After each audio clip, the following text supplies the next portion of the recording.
আল্লাহ আমায় তৌফিকে দাও যাইতে নবীর বাড়ি। আল্লাহ আমায় তৌফিকে দাও যাইতে নবীর বাড়ি।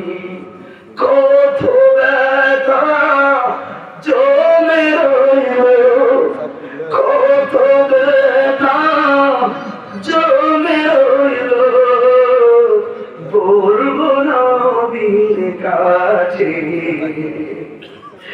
আকতে সুরে প্রেমের সুরে সে দেখবো নূর।